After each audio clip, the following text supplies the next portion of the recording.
Hello மக்களே, எப்படி இருக்கீங்க? ஸோ ஆடி மாதம் எப்படா வரும்னு வெயிட் பண்ணிகிட்டே இருந்தேன். லாஸ்ட்டில் பார்த்தா ஆடி 2வது வெள்ளியே வந்துருச்சு. என்ன பண்ணுறது, காலம் ரொம்ப ஃபாஸ்ட்டாக போகுது. பட் இருந்தாலும் எனக்கு இந்த ஆடி மாதம்னாலே ரொம்ப பிடிக்கும். அந்த ஆடி வந்தாலே போதும், நான் அப்படியே ஒரு மாதிரி செம்ம வைப் ஆகிடுவேன். ஸோ இந்த இயரும் அப்படி தான். வழக்கம் போல் நானும் எங்கள் அம்மாவும் சேர்ந்துட்டு ஆடி வெள்ளிக்கு முந்தின நாளே ரூமை பெருக்கிறது, துடைக்கிறது அப்படி இப்படின்னு பண்ணிட்டு இருந்தோம். பட் எக்ஸ்ட்ரா ஸ்பெஷல் என்னென்னா, கொஞ்சம் ஜாலியாக பேசிக்கிட்டே விளையாண்டுக்கிட்டே வேலை செஞ்சுட்டு இருந்தோம். அப்படியே ஆடி பாடி வேலை செஞ்சதுனால அவ்வளோவா அலுப்பு தெரில வச்சுக்கோங்களேன். பட் இருந்தாலும் எங்கள் அம்மா கொஞ்சம் டயர்ட் ஆகிட்டாங்க. அதனால் அவங்களுக்கு மட்டும் கொஞ்சமாக காஃபி போட்டு கொடுத்து அப்படி ஊர் கதைலாம் பேசிகிட்டு இருந்தோம். நம்ம லேடிஸ்லாம் கதை பேச ஆரம்பித்தாலே டைம் போகிறது தெரியாது. ஸோ எங்கள் வீட்லேயும் அதே கூத்து தான். நாங்களும் உட்காந்து பேசிக்கிட்டே இருந்தோம். அப்புறமா தான் ஐயோ டைம் ஆகிடுச்சு சொல்லிட்டு குப்புறப்பட்டு தூங்கணுமே, நாளைக்கு வேறு நிறைய வேலை இருக்குதுன்னு போயிட்டோம். பட் நிஜமாவே நான் நெக்ஸ்ட் டே ஜன்னலை திறந்து பார்க்குறேன். பார்த்தா கிளைமேட் அவ்வளோ மூடியாக ரொம்ப நல்லா இருந்துச்சு. வாவ் அப்படின்னு சொல்லி என்ஜாய் பண்ணுறதுக்குள்ளே எங்கேருந்து தான் இந்த சூரிய பகவான் வந்தாரோ, திடீர்னு பார்த்தா துவங்கின்னு நின்றாரு. என்ன பண்ணுறது, செம்மையாக வெயில் கொளுத்த ஆரம்பிச்சிச்சு. சரி இருக்கட்டும், நம்ம வேலையை நம்ம தானே பார்க்கணுன்னு சொல்லிட்டு நான் ஒரு பக்கம் சுற்றிட்டு இருந்தேன். இன்னொரு பக்கம் எங்கள் அம்மா இந்த டோருக்கெல்லாம் கும்கும் வைக்கிறது, அப்புறம் இந்த கோலம் போடுறது, இது போன்ற நல்ல விஷயங்களை செஞ்சுட்டு இருந்தாங்க.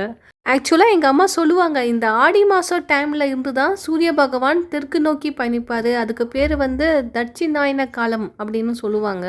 ஆனால் நிஜமாவேங்க இந்த டைமில் நம்ம நல்லா பயபக்தியாக தேவியை கும்பிட்டோம்னா கண்டிப்பாக கிடைக்கும் எதுனாலும். நான் இதை பர்சனல் எக்ஸ்பீரியன்ஸ் வச்சு தான் சொல்கிறேன். ரைட் ஃப்ரம் மை சைல்ட்ஹுட் ஆடி மாதத்தில் என்ன நம்ம வேண்டுனாலும் கண்டிப்பாக நடக்கும். அதில் மாற்றுக்கத்தே இல்லை. ட்ரஸ்ட் மீ, ஆடினாலே ஒரு சம்திங் ஸ்பெஷல் தான்.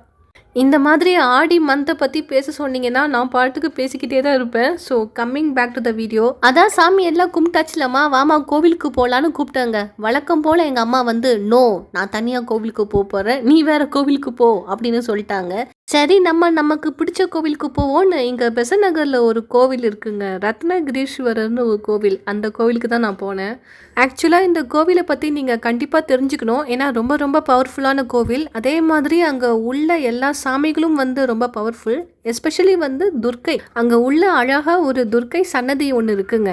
கரெக்டாக எவ்ரி செவ்வாய்க்கிழமை இந்த 3 to 4:30 ராகு டைம் சொல்லுவாங்க பாருங்கள், துர்க்கைக்கு ஏற்ற நேரம்.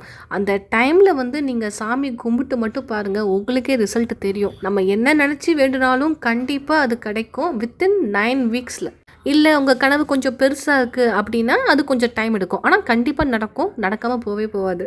அதனால் காலையிலே போயிட்டு அட்டண்டன்ஸ் போட்டு வந்துட்டேன். ஸோ ஆடி வெள்ளி எனக்கு இப்படி தான் போச்சு. உங்களுக்கு எப்படி போச்சு அதை கமெண்ட் செக்ஷனில் சொல்லுங்கள். இதே மாதிரி இன்னொரு வீடியோவில் நான் உங்களை மீட் பண்ணுறேன். ஓகே, நான் வரேன்.